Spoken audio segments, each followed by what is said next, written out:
C'est vraiment une dinguerie ce truc. Dans cette vidéo, on va demander de l'aide à Bard pour qu'il analyse une page et nous donne ses meilleurs conseils en SEO. Je te fais pas perdre ton temps, passons aux choses sérieuses. Bonjour à toi qui regarde cette vidéo. J'espère que tu te portes bien. Bard a l'avantage d'être connecté nativement à Internet, comme on a pu le voir dans la précédente vidéo.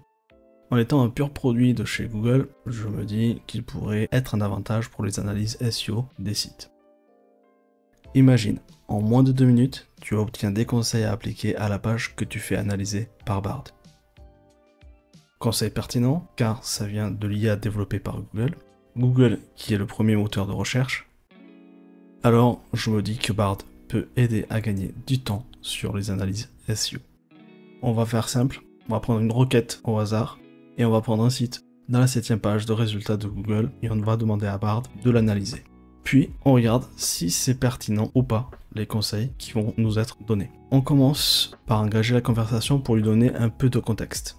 As-tu les compétences pour m'aider dans le développement de mon site grâce au SEO? Donc là, je vais lui faire croire que c'est mon site qu'on va analyser. On lance la recherche et on patiente 5 secondes grosso modo. Donc là, il nous répond qu'il peut nous aider dans le développement de mon site. Voici quelque chose que je peux faire pour t'aider à améliorer. Donc choisir un mot-clé peut t'aider à choisir un mot-clé dans lequel tu devrais concentrer tes efforts. Ok, créer un contenu optimisé pour les moteurs de recherche, peut t'aider à créer un ok. Donc améliorer la structure de ton site, je peux t'aider à améliorer la structure de ton site. Suivre tes performances, je peux t'aider à suivre les performances, ok. Je t'aiderai également à apporter une modification en fonction des besoins pour améliorer le classement de ton site dans les résultats de recherche. Si tu souhaites ça.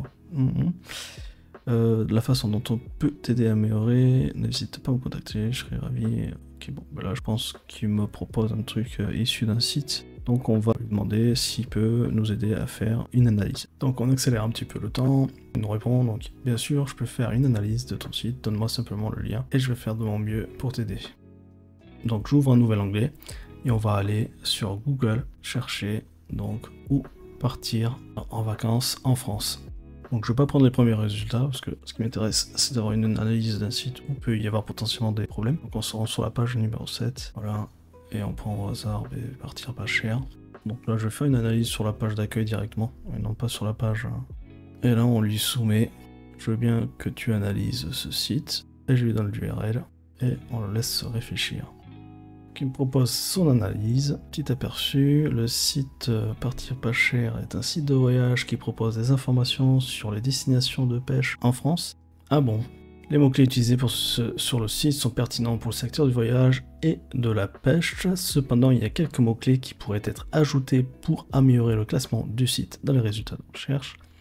Et là il donne des exemples. Le site pourrait inclure les mots-clés comme pêche en France, destination de pêche en France, meilleure destination de pêche en France, et on va aller vérifier tout à l'heure si on a bien ces informations là sur le site, si la page d'accueil parle bien de pêche ou pas, parce que j'ai bien l'impression que c'est de l'hallucination là ce qui nous sort là. Bref, pour le contenu du site, donc il nous dit que le contenu du site est informatif et de qualité, cependant il y a quelques domaines dans lesquels le contenu pourrait être amélioré pour améliorer son classement dans les résultats de recherche. Par exemple, le site pourrait inclure des images et des vidéos pour rendre le contenu plus visuel. Le site pourrait également inclure des liens vers des ressources externes pour fournir plus d'informations aux utilisateurs. Bien, allons vérifier ça tout de suite sur le site. Donc la page d'accueil, la première vue comme ça, je dirais qu'il n'y a pas de lien vers une page externe dans le menu. En tout cas, il y a des liens qui sont vers les pages internes, ce qui est normal. On a des images, on a des photos. Après, est-ce qu'elles sont bien identifiées comme photos? Ça, c'est notre question. En bas, j'ai pas de plan de site, effectivement, mais on verra juste après. Est-ce qu'on a un sitemap? Voilà. Donc le sitemap, on va le voir de suite. Ok, bien un sitemap. Donc à partir de là, les moteurs de recherche sont en capacité de découvrir les pages.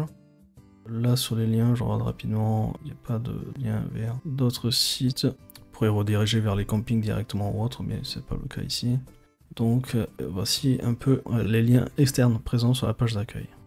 Bien, maintenant regardons un peu ce que nous dit Bard pour la structure du site. La structure du site est claire et facile à naviguer, cependant il y a quelques domaines dans lesquels la structure du site pourrait être améliorée pour améliorer son classement dans les résultats de recherche. Donc là, il y a répétition typique de l'IA. Par exemple, le site pourrait inclure un plan du site pour permettre aux utilisateurs de naviguer facilement sur le site. Le site pourrait également inclure un moteur de recherche interne pour permettre aux utilisateurs de trouver facilement les informations qu'ils recherchent. Donc on va aller vérifier un peu tout ça. Mais avant d'aller plus loin, pense à cliquer sur s'abonner. Tu peux activer la petite cloche pour recevoir les notifications quand je publie une vidéo. Et pour me soutenir, n'hésite pas à laisser un petit like. Merci. On continue. Donc ici sur le site, on a un moteur de recherche. On peut effectuer des recherches effectivement. Donc après, il est peut-être pas codé, ou du coup il le voit pas, ou alors il a complètement halluciné. Mais en tout cas, il y a un moteur de recherche. Voilà pour cette partie. Revenons à Bard et voyons maintenant les liens. Donc le site a un certain nombre de liens entrants de sites web de confiance. Cependant, il a quelques domaines dans lesquels le nombre de liens entrants pourrait être augmenté pour améliorer le classement du site dans des résultats de recherche. Par exemple, le site pourrait demander des liens à d'autres sites web de voyage et de pêche. Okay. Le site pourrait également demander les liens à des sites web d'autorité dans le domaine du voyage et de la pêche. Ben là, oui. Reste à vérifier le nombre de liens qu'il y a. Donc on va vérifier ça. Donc la première chose qu'on constate ici, c'est les liens follow et les liens no follow. Donc 37 000 liens en follow, c'est énorme. Notamment le ratio follow et no follow. Le delta il est vraiment très important. Potentiellement ça peut expliquer que le site soit positionné à la page 7. Parce que là vraiment c'est trop suroptimisé. Je pense que c'est visible, Google a dû repérer ce truc là. Donc après ça peut venir aussi de la qualité des liens. Donc c'est ce qu'on va voir juste après.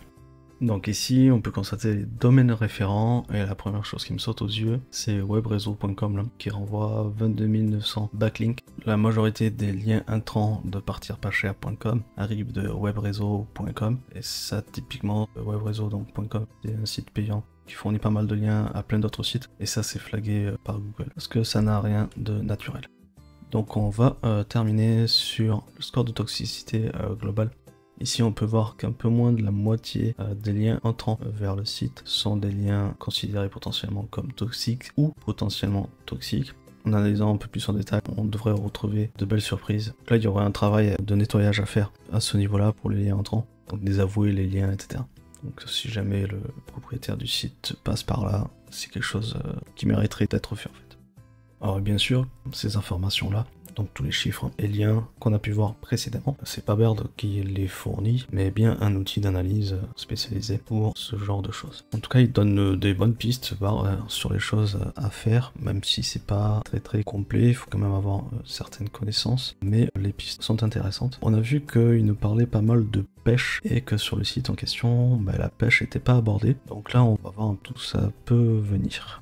Pourquoi il nous parle de pêche en fait. Donc là ici, en général le site partirpascher.com est un site de voyage bien conçu et informatif. Cependant, il y a quelques domaines dans lesquels le site pourrait être amélioré pour améliorer son classement dans le résultat de recherche. En ajoutant des mots-clés pertinents, du contenu visuel et des liens supplémentaires, le site pourrait améliorer son classement dans les résultats de recherche et atteindre un public plus large.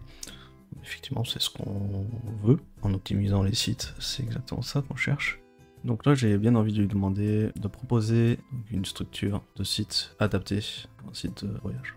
Donc voici une structure de site adaptée, ok, et là on voit que il nous propose toujours des choses en lien avec la pêche, différents types de pêche, tels que la pêche à la mouche, pêche au lancer, etc. Pour l'instant, je sais pas trop ce qu'il va chercher ces informations-là, mais